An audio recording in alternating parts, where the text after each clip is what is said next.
Hello.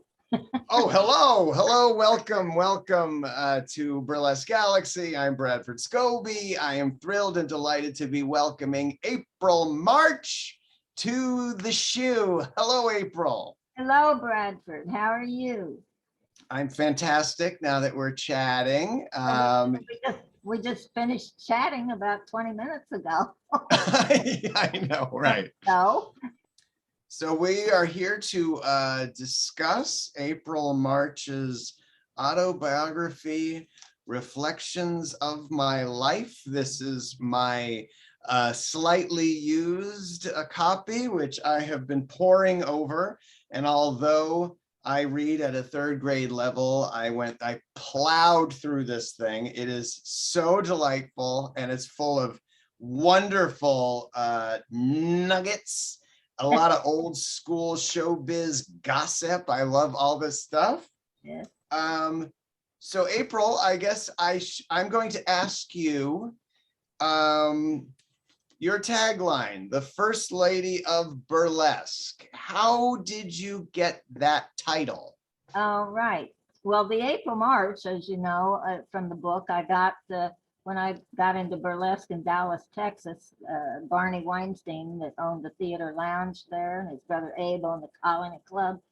Well, Abe put Candy Bar into the business, and I was put into the business at the same time by his brother Barney. And Barney is the one that came up with the April March name. And I said, no, March comes before April. And he said, no, not in your case. You look like a breath of spring. So April March I became, and April March I stayed. The First Lady of Burlesque came about. I was starring at the Roxy Theater on the B&E circuit in Cleveland, Ohio. And Maddie Nixon, the stage manageress, came up with the First Lady of Burlesque. She said, you know, April, instead of, everyone gives you the tag, the most beautiful girl in burlesque and this and that. But she said, I think a perfect title for you would be the First Lady of Burlesque. And I said, oh, how come? She said, well, first of all, she said, your profile and my normal hair color was black. I never dyed my hair in my life. And so, until I got older, and then I went blonde, which everybody said I shouldn't do, but I like it. So I love it. anyway, she said, you look so much like you photograph like Jacqueline Kennedy. And I said, oh, I never thought she was that attractive. And she said, well, my dear, she said, she is. And, and she says, and you, the title fits you beautifully because you do a very ladylike striptease number. I never did anything vulgar on stage in my life. And so anyway, I became the First Lady of Burlesque. So at least you weren't named the First Lady of Burlesque because you look like Eleanor Roosevelt. No, No, that's for certain. Oh dear. God love her. So you have been married how many times? 8, unfortunately. Fantastic. Looking Now, all the wrong places, Bradford. well, sometimes quantity is better than No, quality. I don't think so. All right. Everybody says, oh, that's so glamorous. I said, I don't see anything glamorous about it. It cost me a lot of money, and a lot of years, wasted years. And I said, I'm certainly not pleased about it. I said, I'm ashamed of myself for doing that. Hey, well, you kept at it. I You're not a I'm still looking. I'm on the 8. He's a nice person, but not in show business, doesn't understand anything about show business. You're the Johnny Carson of burlesque. He was Yeah, married like 55 times or something.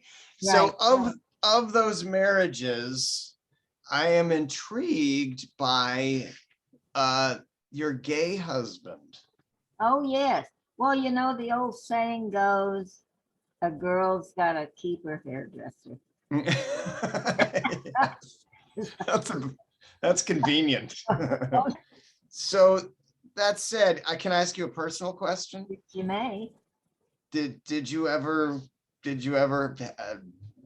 do anything with the gay guy?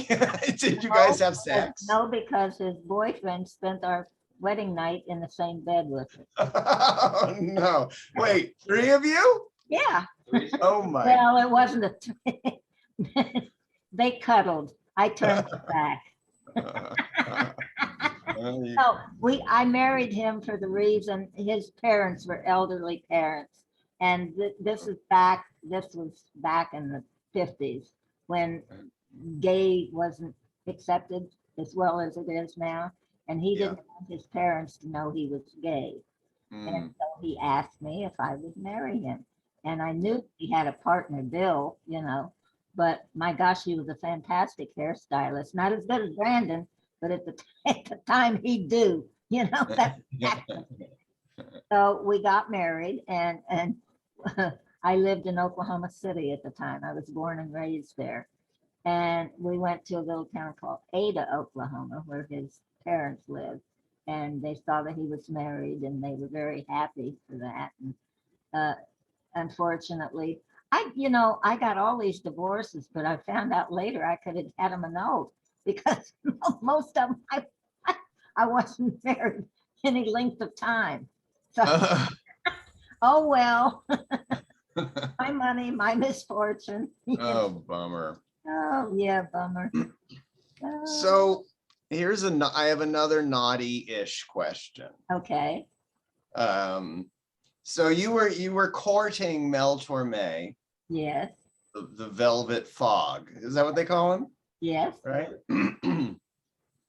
And you guys, it's in the book, so you can't blame me, but you guys would have phone sex, yes? Yeah. Well, when I met Mel, I was starring at a club called the Derby Club, which I had begun as a cigarette flower girl, and I later went in as the star of the show. And so Jake Samara was the owner, and he put me on leave for 2 weeks because he brought Mel Torme in. And anyway, on Mel's opening night, we met and everything, and Mel liked me, and I liked him. He was a very handsome young man, and I love his singing.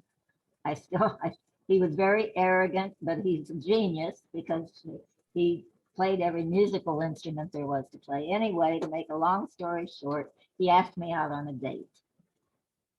This was like a couple of days after I had met him.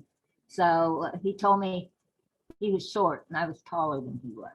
So he told me flat heel shoes, no red fingernail polish, and don't have my hair done in an upsweep. So I went to the beauty parlor the day that we were having our date, and I did everything that he told me not to do. So he had driven from California and he picked me up at a Kerr's department store in downtown Oklahoma City. And I walked out and he was there in his baby blue Oldsmobile convertible away. And he just took one look and I looked at him. He got out of the car, opened the door, didn't say one damn word about the hairdo, the nail polish, or the shoes. So anyway, we went to lunch. After lunch, we went to a movie. And it was Breaking the Sound Barrier. He likes everything about planes and guns. So after that movie was over, he said, well, we've got some time before, I don't have to be at the club until 9 o'clock, and he said, you're coming with me. And I said, oh, I am. He said, yes, you are. So anyway, he said, we've got time to go to the drive-in. He said, my friend Rory Calhoun is in a new Western. And he says, we both we're gun collectors. And he said, so let's go to the drive-in and go see that movie before having to go to work. So I said, well, okay. So we went to the drive-in and we were waiting the movie to start. By this time it was dusk and we sat there and smooched a little bit. And the smooching went beyond smooching. Had a little tete-a-tete in the car. And after that, We saw part of the movie, but both of us fell asleep. In the car? Well, after after the tete-a-tete, you're a little tired. And we'd gone to all these movies and eaten. Well, if you did it right, you're tired. So anyway, we wound up. He said, "Oh shit!" He said, "I'm supposed to be on stage." Oh dear. Anyway, we drove back to the Derby Club. The place was packed. Jake Samara blamed me for keeping Mel out. It wasn't me. It wasn't Oh, me. He said, "You knew he had to be here at 9 o'clock." I said, "Well, we went to the movies and we fell asleep." Oh, you left out. You omitted some But of the anyway, story. Mel and I continued dating, and he was only there 2 weeks, and he had just gotten a divorce. Let's see, yeah, his first wife, Candy Thoxton, who was a model in Chicago, and he had 2 children with her. He had divorced her, so he was single. So he asked me to marry him, and I said, I don't know, Mel. We've only known each other a couple of weeks, and I just don't know. And so anyway, he said, "But I want you to be my wife." And I said, "Well, I've got to think about this." So anyway, he finished his gig and he went back to California and called me every day. And my agent kept saying, she said, you've got to marry him because that's Mel Torme. She said, think of the residual money Right. off the Christmas song. And she said, "You'd be in Hollywood." And she said, all good things happen. So anyway, I still, but I said, I don't love him. And she said, "You don't have to love him." And then after her giving the advice, Mel had driven to my mother's home in Oakland, California, and had my mother tell me to marry him. He And was after you. he was after me. Maybe I could have been the second and last, but anyway, I got booked into a supper club in Tulsa, Oklahoma, and I met this really handsome fella that owned a couple of drugstores and was a pharmacist. And the comic at the time, I think it was, oh gosh, Tom Melody. I don't know, when I introduced me to the pharmacist and the drugstore owner. And oh, gee, he was really handsome. And I figured, geez, and I get to stay in Oklahoma. So anyway, And think of the drugs. Mel called me from Pittsburgh to come to Pittsburgh. And I said, I can't come to Pittsburgh. I said, I'm going to get married. He said, "You're what?" He said, "You're going to marry me." And I said, "No." I said, I'm marrying a fellow with a couple of drugstores. And he hung up on me. So anyway, that was the end of the romance with Mel Torme. And we didn't remain with them. We didn't see or talk to one another in quite a few years. But quite a few years went by, and I was in Washington, D.C., and he was appearing at the Old Shoreham Hotel. So I figured he'd be rehearsing that day. And I figured, geez, I'm going to go out and say hello. Because he had gone through 3 more wives since he asked me to marry. So anyway, I went to the Shoreham, and he was in rehearsing. And his accompanist was Al Pellegrino, and Al was there. And Al saw me first, and he said, "Oh, April, March." And Mel, said, "April," and he acted like nothing happened. And anyway, we were friends again because he said he had his present bride from England, and their young son was in the hotel up in the room. And I said, "Oh, I'm very happy for you." And he said, "Are you still married to the druggist?" And I said, "Oh no, I've had, I think, it was 3 or 4 more since then." You and Mel had a shared interest. Yeah, and then Joe DiMaggio, I could have married him too, but I didn't. We dated. He got my Dom Perignon champagne for me though. Oh, nice. Ooh, fancy. And that was in Washington, D.C. I met a lot of nice people.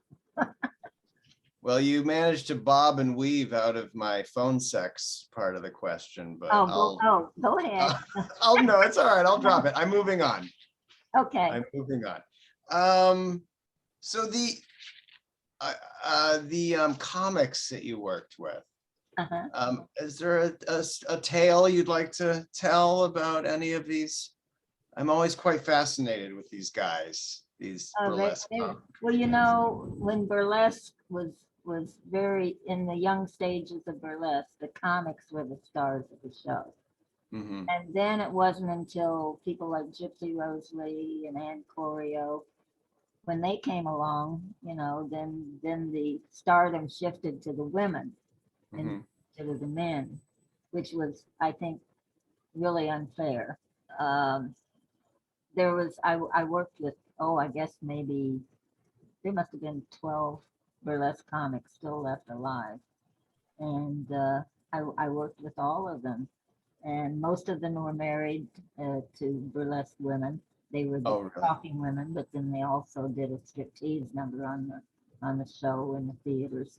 The theaters was 4 shows a day, 5 on Saturday, 7 days a week. You worked all those shows and you traveled on that seventh day, Wow. wherever. Could have been No. Cleveland to Seattle, Cleveland to San Francisco, long, you know, where you had to take a flight, but you were dead tired to do 4 shows that next day. And That'll keep you in shape. As things evolve today, the scene is obviously very, very different from that, you know, from even then. I mean, the 60s and 70s, and I don't even know what it looked like in the 80s. Was it even a thing in the 80s? I think the 80s, practically all the theaters, you know, were shutting down. Yeah. But then it made a comeback like in the 90s Yeah. to become what it is today. Right. Yeah. And that's around the time that in the 2000s, that's, am I correct? That's a sort of when you started to see a little action and recognition, and things were kind of stirring up. You were getting awards and there were festivals and events and Right. Yeah, I thought I retired in 1978. uh-huh. And of course, then I got a little plump because I was out of show business and I love banana splits.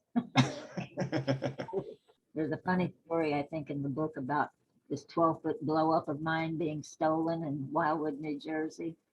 Oh my. The Minstrel Show was there for 10 weeks, and he had a big 12-foot blow up of me that he had outside the beginning of the parking lot when you drove into the hotel. Well, it was stolen, and the whole police force in Wildwood was searching for April March's poster. Oh my They gosh. found it, and then after some college kids had stolen it and left it in some vacant lot somewhere. Anyway, when Harold got it back, he chained it up inside the lobby of the hotel. So that was funny. And then I've spent 6 weeks starring in the Ann Corio show. This was burlesque. And she got me, I told her that I would go in her show for 6 weeks if she would give me a press party in New York City, which she did. And I wanted that press party. I said, and I want you to invite the editor of Sports Illustrated. And she said, what do you want him there for? I said, because I just want to meet the editor of Sports Illustrated. So he came, and he came over to me and he said, Miss March, and I can't remember his name. But anyway, we shook hands and he says, and what is it that you wanted me to do for you? And I said, I want to be in your magazine. And he said, Miss March, that's highly improbable. And I said, no, it isn't, sir. I said, I have an 8 handicap in golf. And he looked at me and he said, you're full of shit. No, no, sir. He said, can you prove that you have an 8 handicap in golf? And I said, yes, I can. He said, would you be willing to go out to the Yonkers Country Club with an associate editor and play a round of golf? And I said, yes, I would. anyway, he said, well, I'll get hold. He says, who do I contact? And I said, you can call my agent, you know. So anyway, 3 days went by and I got a call from the agent and he said, are you ready to go play around the golf for Sports Illustrated? And I said, oh, yes. So I went out. I beat the associate editor by 3 strokes. Yes. I got my write up. I'm the only one in burlesque that ever was written up in Sports Illustrated. Oh, that's fantastic. I love that. Oh gosh. Breaking that glass ceiling again, April, March. Yeah, I love to do first. That's why I want to do this National Museum of Dance in Saratoga Springs. I'll be the only burlesque star, only burlesque person ever to be. I want to be like in tune, as they say, like all the other famous dancers, like, you know, Ginger Rogers, Fred Astaire, Rudolph Nureyev. I want to be in there because I'll be the only burlesque person in there. Oh, that's fantastic. I love that. Thank you. On behalf of the community, thank you, April. You have a great line. I am going to wrap it up fairly soon. This is, I mean, gosh, we could just go on all bloody day. We really could. Yes, we could. But you have a great line about dancing. I'm going to paraphrase and let you take over with the actual quote, but it's a lady always removes her gloves first. Yes, thank you. I love that. And you do not remove them. I teach a class and I tell the girls, you know, not to do the tongue thing and the hand thing, you know, and invariably that night that's what they all do. I tell them not throw your wardrobe. It's not ladylike, and you fling it all over the place. Oh boy. And yet I teach the elegant striptease. Yeah. Oh gosh. Well, you always kept it very, I mean, trust me, I love all that stuff, but you keep it classy for sure. It's very clear that was you were known for that. That was your style, and hence the title, the First Lady of Burlesque. I mean, that just gives off an air of class and elegance, and you are absolutely, to this day, utterly classy and elegant. And I am so thrilled to be your friend. Our friendship is a very recent one. Yes, and I'm so grateful. I adore you. Oh, and I feel the same way about you. Yeah, it's about time. It's about time that we actually connected like this. And I really together. Wouldn't it be great to have? I know, I want to see you in person. But the book, the book is just full of royalty and mobsters, and there's scary moments, and there's funny moments, and there's some juicy gossipy moments, and there's sexy moments, and it's just a fun read. I cannot recommend it enough to people. Here's my slightly used copy. All of my doctors bought my book. All my doctors, all my dentists, the nurses at the hospital. And it's chock full of just you know, I like pictures, and there's lots of fantastic photos. And that's why I did that. Yeah. I put a lot of pictures. It's chock full of just amazing pictures. I tried writing the book as though I was right there speaking to you and telling the story. And most people tell me that that's how they felt. They felt absolutely. It's personable and connective. Thank you. And honest. It really feels like you really go out on a limb, you know, in many moments, and it's a lot intimate. More stories. Yeah, well, I can tell there's so much more for you to tell. All right, sweetie, do you want to say anything as we sign out? No, other than I'm so happy to be on your show. All right, my angel. Mwah, mwah. Signing off. Thank you, sweetheart.